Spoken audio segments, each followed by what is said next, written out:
বন্ধুরা, কি সবাই ভালো তো? চলো আজকে আমি কোষা দেখি 14-র 5-এর অঙ্কটি করে দেখাবো। তো 5-এর অঙ্কটি দেখো কি বলছে। দীপু, রাবেয়া ও মেঘা যথাক্রমে 6,500 টাকা, 5,200 টাকা এবং 9,100 টাকা মূলধন নিয়ে একটি ছোট ব্যবসা শুরু করলো। ঠিক 1 বছর পরে 14,400 টাকার লাভ হলো। ওই লাভের বলছে দেখো 2/3 অংশ তারা সমানভাবে ভাগ করে নেবে আর বাকি অংশ তারা মূলধন অনুপাতে ভাগ করবে। দেখো 2/3 অংশ তারা সমানভাবে ভাগ করবে, মানে সমান সমান টাকা নেবে। 2/3 অংশ, এই লাভের যে 2/3 অংশটা তারা সমান সমান টাকা নেবে আর বাকি অংশটা তারা এই যে মূলধন দিয়ে যে যার এই মূলধন অনুপাতে ভাগ করে নেবে। তো চলো প্রথমে আমরা লিখব লাভের 2/3 অংশ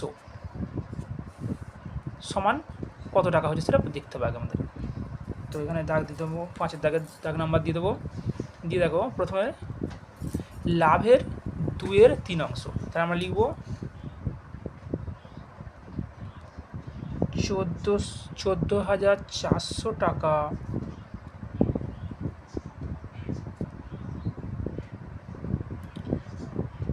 লাভের 2/3 অংশ সমান।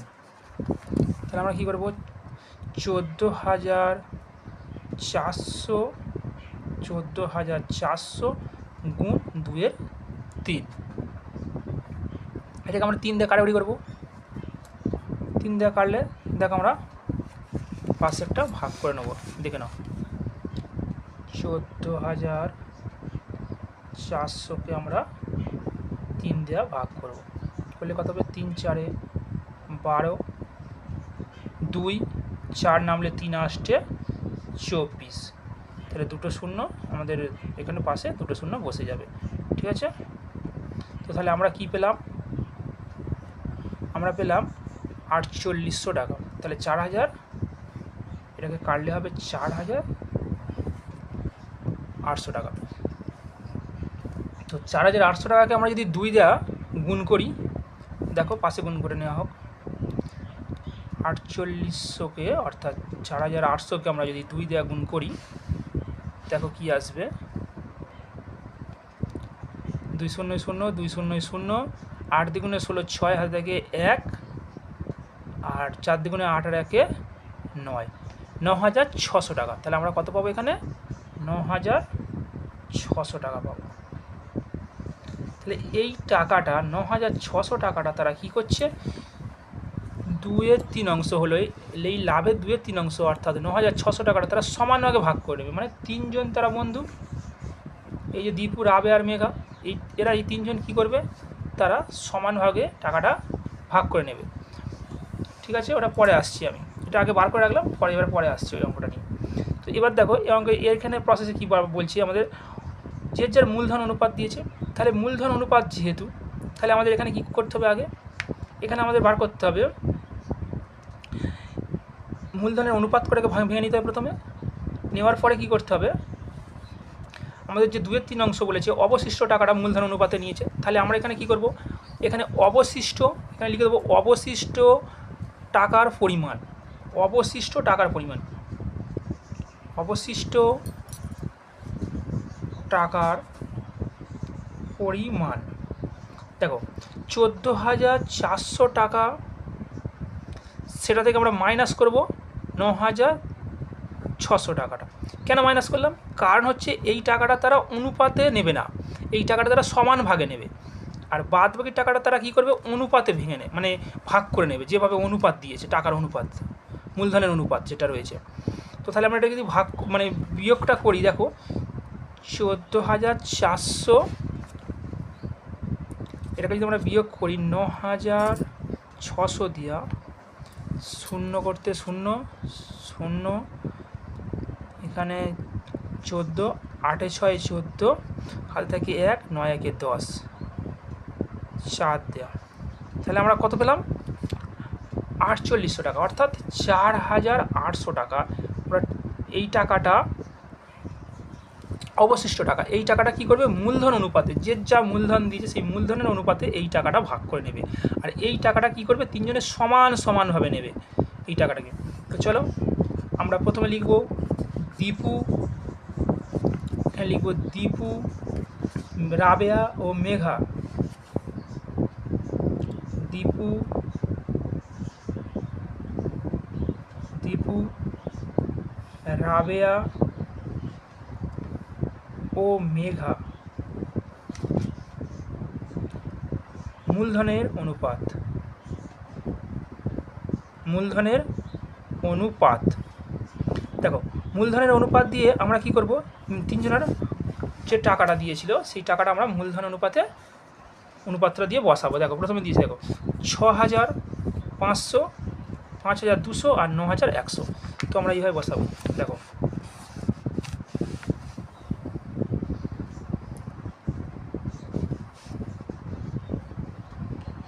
6,500 ইস্টু 5,200 ইস্টু 9,100। তো আমরা এটা 100 দিয়ে ভাগ করব। 100 দিয়ে যখন ভাগ করব দেখো 65:52:91। এবার আমরা তিনটেকেই দেখো 13 দিয়ে ভাঙা যাচ্ছে। আচ্ছা 91কে আমরা যদি আমরা 13 দিয়ে ভাগ করি 7 আমরা দেখো এখানে পরপর পেয়ে যাবো। দেখো 13 দিয়ে প্রথমে ভাগ করলে কত হবে 5 তেরাম 65, তাহলে আমরা 5 পেয়ে গেলাম। একে 13 দিয়ে যদি ভাগ করি আমরা 5 তেরাম 65, একে যদি আমরা 13 দিয়ে ভাগ করি 4 তেরাম 52 আর এখানে 7 তেরাম 91। তো আমরা 13 দিয়ে প্রত্যেককে ভাগ করেছি। 13 দিয়ে ভাগ করে নেবে নিলে আমরা ইস্টুতে চলে আসবে 5:4:7। তো এবার আমরা লিখব যে অনুপাতগুলির যোগফল। কি লিখব অনুপাতগুলির যোগফল, যোগফল। দেখো অনুপাতগুলির যে যোগফল আমরা লিখব এখানে কিন্তু এই তিনটেকে আমরা কি করব পরপর প্লাস দিয়ে বসাবো। 5 + 4 + 7। তো আমরা করলে কত হবে, যোগ করলে হচ্ছে 9, 9 আর 7 16। তোমরা এখানে 16 পেলাম, যোগফলটা কত পেলাম 16। প্রথমে মানে এটা হচ্ছে প্রথমে দীপুর অনুপাত, এটা হচ্ছে রাবের অনুপাত, আর এটা হচ্ছে মেঘার অনুপাত, মূলধনের অনুপাত। তো আমরা প্রথমে এবার লিখব কি, দেখো এই টাকাটা বলেছিলাম আগে আমি, অবশিষ্ট টাকাটা কি করবে তারা মূলধন অনুপাতে ভাগ করবে। এই টাকাটা তারা কি বলেছিলাম মূলধন অনুপাতে ভাগ করবে। তা মূলধনের অনুপাত ছিল আমাদের এইটা। তাহলে আমরা প্রথমে কি লিখব, দেখো প্রথমে লিখব 4800 টাকা, অর্থাৎ 4,800 টাকা, 4,800 টাকা, 4,800 টাকা লাভ্যাংশ বা লভ্যাংশ থেকে দীপু টাকা পাবে, দীপু টাকা পাবে সমান 4800, অর্থাৎ 4,800 ইন্টু এর মূলধনের অনুপাত কত ছিল 5, ভালোভাবে বোঝো 5 ছিল, আর যোগফল কত ছিল 16 ছিল। তাহলে আমরা 5টাকে উপরে বসাবো আর 16টাকে নিচে দেবো। এবার আমরা কি করব 16 দিয়ে যদি কাটাকুটি করি, দেখো 16 দিয়ে 48 ভাগ করো, 16 দিয়ে 48 ভাগ করলে 3 16 কত হয় 48, দুটো শূন্য পরপর আমরা এখানে দুটো শূন্য খাইয়ে মিলে যায়। তো কত হলো 300। তো তাহলে আমাদের এখানে কি বসাবো, এখানে যে আমরা 300 ভাগ করে পেয়েছিলাম এই 300টা আমরা এখানে আমরা বসিয়ে দেবো। এখানে আমরা এই 300 যে ভাগ করে পেয়েছিলাম এই 300টাকে আমরা এটাকে কেটে ওপরে আমরা লিখব 300। আর 300কে যেহেতু এখানে 5 আছে, দেখো 5 দিয়ে গুণ করব, 3 5 কত হয় 15, তার গায়ে দুটো শূন্য বসিয়ে দিলাম। তো এইটা হচ্ছে কে পেলো না আমাদের দীপু পেলো, দীপু টাকা পেলো 4800 টাকা থেকে। এবার সেম তিনজনকে মানে আরও দুজন যে বাকি আছে ওইভাবে বার করবো আমরা। তো দ্বিতীয়বারে লিখব 4800 টাকা লভ্যাংশ থেকে রাবেয়া টাকা পাবে, রাবেয়া টাকা পাবে। তা রাবেয়া টাকাটা যেটা পাবে কীরকম না, সেই একই প্রসেস, 4800 ইন্টু 4 ছিল, 4 বাই এখানে যে আমাদের যোগফলটা বেরিয়েছে 16, সেই যোগফলটা নিচে লিখে দেবো। একে কাটলে সেই আমরা 300 পাবো, তো আমরা এখানে 300টা লিখে নেব। তা এবারে আমরা কি করব, 13কে 300কে আমরা 4 দিয়ে ভাগ করব, করলে কত হবে, 3 4 1200। তাহলে 1200 টাকা কে পেল, রাবেয়া পেল। এবার আমরা আরেকজন বাকি আছে মেঘা, সেই টাকাটা বার করব। তো 4800 টাকা লভ্যাংশ থেকে মেঘা টাকা পাবে।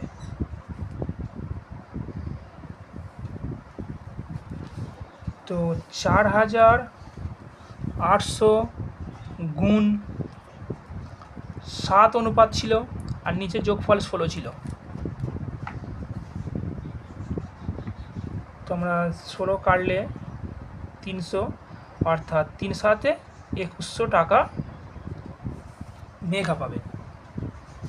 দেখো প্রত্যেকের অনুপাতে টাকাটা বার করে নিয়েছি, কিন্তু এটা উত্তর কিন্তু এখনও নয়।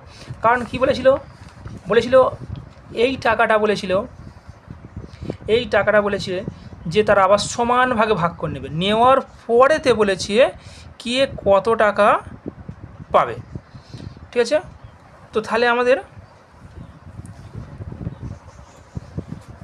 অঙ্কটা যদি করি, তাহলে এইটাকে যদি সমান ভাগে ভাগ করতে হবে আমাদের এখনও। তাহলে যেহেতু আমাদের এই 96 টাকাটা, এই টাকাটা অবশিষ্ট টাকা, এটাকে তারা সমান ভাগে ভাগ করবে, আর এইটা তারা মূলধন অনুপাতে নিয়েছে। তাহলে এটা সমান ভাগে ভাগ করলে আমাদের কী পাবো, তাহলে একে সমান 3 দিয়ে ভাগ করতে হবে, যেহেতু 3 জন এই টাকাটা নিচ্ছে। তো চলো 96 অর্থাৎ 9600 অর্থাৎ 9600 টাকা আমরা লিখবো কীরকম। তো চলো 9600 টাকা কে 3 বন্ধু সমানভাবে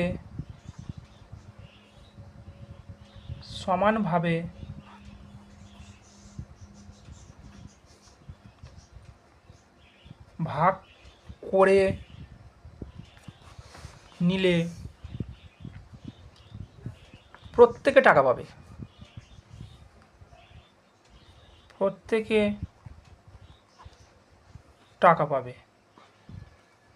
তাহলে আমরা কি করব, প্রত্যেকে টাকা পাবে। তাহলে আমরা 96 অর্থাৎ 9600 একে আমরা 3 দিয়ে ভাগ করব, কারণ কি 3 বন্ধু টাকা নেবে, সমান নেবে টাকা। তো 3 দিয়ে ভাগ করলে হবে, চলো আমরা ভাগ করে দেখে নিচ্ছি পাশে। 9600কে আমরা যদি 3 দিয়ে ভাগ করি, 3 3 9, 6 2, দেখো আমাদের এখানে 0 নামলো, 0 খাইয়ে 0, অর্থাৎ এর একটা 0 একটা 0 দুটো বসে গেল। তাহলে কত হলো আমাদের 3200 টাকা। তাহলে আমাদের কত, 3200 টাকা করে পাবে। এক একজন কত টাকা করে পাবে, 3200 টাকা করে পাবে। তাহলে প্রত্যেকে টাকা পাবে 3200 টাকা করে। দেখো উত্তরটা কী বলেছিল আমাদের এখানে উত্তরটা চেয়েছিল যে তারা এই 2/3 অংশটা তারা সমানভাবে নেবে, এবং বাকি টাকাটা বলেছে তারা মূলধন অনুপাতে ভাগ করে নিলে কে কত টাকা পাবে। তাহলে দেখো আমরা যদি অঙ্কটাতে আসি, দেখো প্রথমে বলেছি, দেখো আমরা অনুপাতে পেয়েছি, দীপুর অনুপাতে পেয়েছি কত টাকা, 1500 টাকা। দীপুর অনুপাতে 1500 টাকা পেয়েছে, আর এদিকে আবার সমানভাগে ভাগ করে নিয়ে দীপু 3 জনে পাচ্ছে প্রত্যেকে এক একজন করে 3200 টাকা করে। তাহলে আমাদের কি করতে হবে, মোট টাকা যখন আমরা বার করব, দীপুর মোট টাকা যখন আমরা বার করব, তাহলে দেখো দীপুর 1500 টাকা এখানে আমরা লাভ্যাংশের টাকাটা মানে অনুপাতের টাকাটা নেবো, এর সঙ্গে আমরা যোগ করব সমানভাগে ভাগ করার টাকাটা। তাহলে মোট টাকা বেরিয়ে যাবে দীপু কত টাকা পেয়েছে। তাহলে আমরা লিখব অতএব দীপুর মোট টাকার পরিমাণ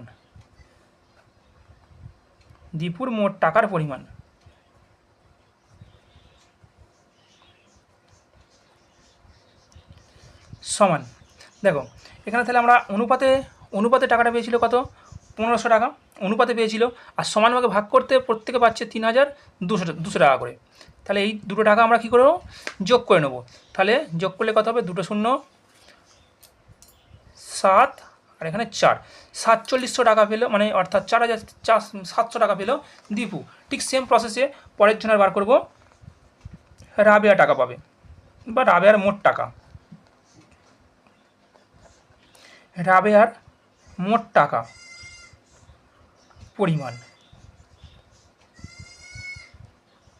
দেখো এখানে রাবেয়া আগে অনুপাতে কত পেয়েছিল, রাবেয়া অনুপাতে পেয়েছিল কত, 1200 টাকা, আর এখানে তার সঙ্গে এই টাকাটা অ্যাড হচ্ছে, 1200 টাকা অ্যাড হচ্ছে 3200 টাকা। তাহলে আমরা দুটোকে অ্যাড করব, যোগ করলে কত হচ্ছে, 2 শূন্য বসে যাচ্ছে, 2-এর সঙ্গে 2 যোগ করলে কত হচ্ছে 4, আর আমরা 3 একে 4 পাচ্ছি। তাহলে 4400 টাকা অর্থাৎ 4400 টাকা হলো রাবেয়া টাকা পেল। এবার আমরা লিখব, শেষ পড়ে আছে যে মেঘা মোট টাকা পাবে, অতএব মেঘা মোট টাকা পাবে, মেঘা মোট টাকা পাবে কত, সেম দেখো মেঘার অনুপাতে পেয়েছিল কত, 2100 টাকা অর্থাৎ 2100 টাকা। তাহলে আমরা আগে 2100 টাকাটা আমরা প্রথমে বসাবো, 2100 টাকাটা প্লাস করবো এর সাথে কি না সমান ভাগে যে টাকাটা পেয়েছিল 3200 টাকাটা এর সঙ্গে অ্যাড করব, 3200 টাকাটা। তাহলে যোগটা করলে হবে 2 শূন্য 3 আর 2 5। তাহলে এই হচ্ছে তিনটের উত্তর বেরিয়েছে পরপর। এখানে হচ্ছে দীপুর টাকা পেয়েছে 4700 টাকা, রাবেয়া টাকা পেয়েছে 4400 টাকা, আর মেঘা পেয়েছে 5300 টাকা। তো আর একবার অঙ্কটাকে প্রথম থাকতে একবার ভালো করে দেখে নাও। যেহেতু বলেছিল আমাদের লাভের 2/3 তারা সমানভাবে ভাগ করে নেবে, তাই হচ্ছে আমরা কি করেছি, প্রথমে 2/3 দিয়ে ভাগ মানে গুণ করে নিয়েছি, নিয়ে যে টাকাটা পেয়েছি এইটা হচ্ছে তারা সমানভাবে ভাগ করবে, আর অবশিষ্ট টাকা লাভ্যাংশ থেকে যে টাকাটা আমরা বিয়োগ করেছি, এই অবশিষ্ট টাকাটা বিয়োগ করতে পেয়েছি।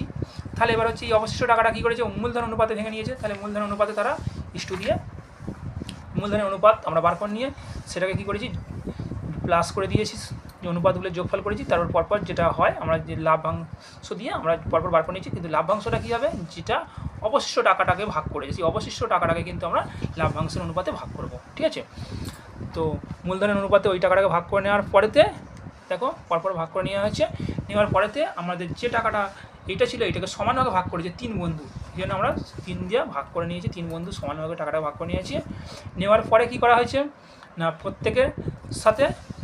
প্রত্যেকের মূলধনের অনুপাতে যে টাকাটা পেয়েছিল সেই টাকাটার সাথে আমরা প্রত্যেকটা সমানভাবে ভাগ করার টাকাগুলোকে কী করেছি, যোগ করে দিয়েছি, দিয়ে প্রত্যেকের টাকার অনুপাতগুলো মানে পরিমাণগুলোকে আমরা বার করে ফেলেছি। তো এইভাবে হচ্ছে অঙ্কটা করতে হবে। এটা হচ্ছে উত্তর, একবার ফ্রেশ করে লিখে নিতে হবে। তো এইটা যদি অঙ্কটা একটু বড়, একটু ভালো করে ভিডিওটাকে দেখবে, যদি কোনো অসুবিধা হয় অবশ্যই কমেন্ট করে জানাবে। তো ততক্ষণের জন্য তোমরা সবাই ভালো থেকো, ধন্যবাদ। আবার দেখা হচ্ছে পরের এক ভিডিওতে।